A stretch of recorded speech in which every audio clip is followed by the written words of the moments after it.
Hello everyone, welcome back to another Watchin. Today I've got a quick box opening of my Watchgang Black membership watch for January. This is the first watch of the year, so I'm excited to see what it is. The box seems a little heavy, so hopefully we got something good. I know it's been a little while since we've done a video, but I promise I'm going to get back into it, I swear. Before we get to this one, we'll do a quick wrist check and you'll see that I am wearing my Sal Baltimore Constellation.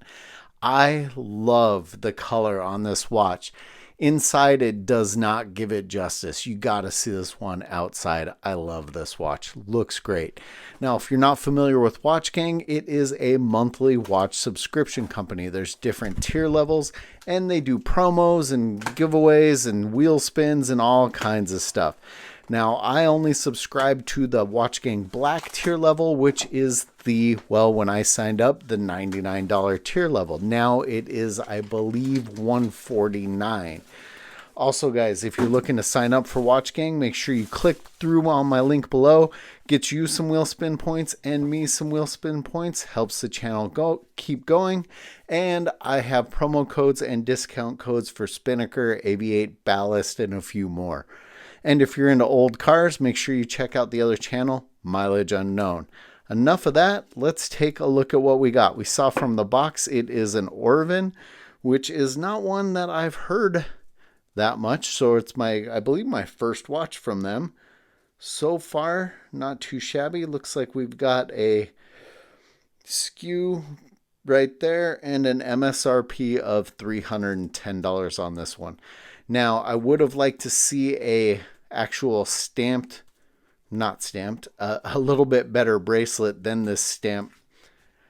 These do tend to feel a little cheaper. I've never actually had any issues with one, but it's nice to have a little bit thicker bracelet than that. This one is kind of a simple, clean design, and I'm kind of digging it so far. I like the edge on the bezel. Looks like we have a nice unidirectional rotating bezel on this one. I'm going to pull the plastics off really quick and we will come right back to it. Now that I have the plastics off of it, we get to see a little bit better. I kind of like this puffed up crystal on this one. It's kind of a different look. Like I said, this one has kind of a nice, simple, clean design. It's not an overly thick case. I do like the combination of the brush and polish on the bracelet itself. Now, I can't see on the back here.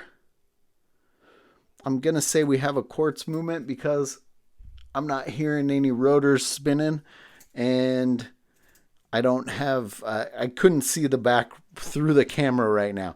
So I've actually lucked out my last few months. I've gotten automatics, and I've gotten some pretty nice automatics. So of course you're going to get a mix of quartz and automatics at this price point. I believe if you go up to the next level, the platinum tier level, they're going to be all automatics.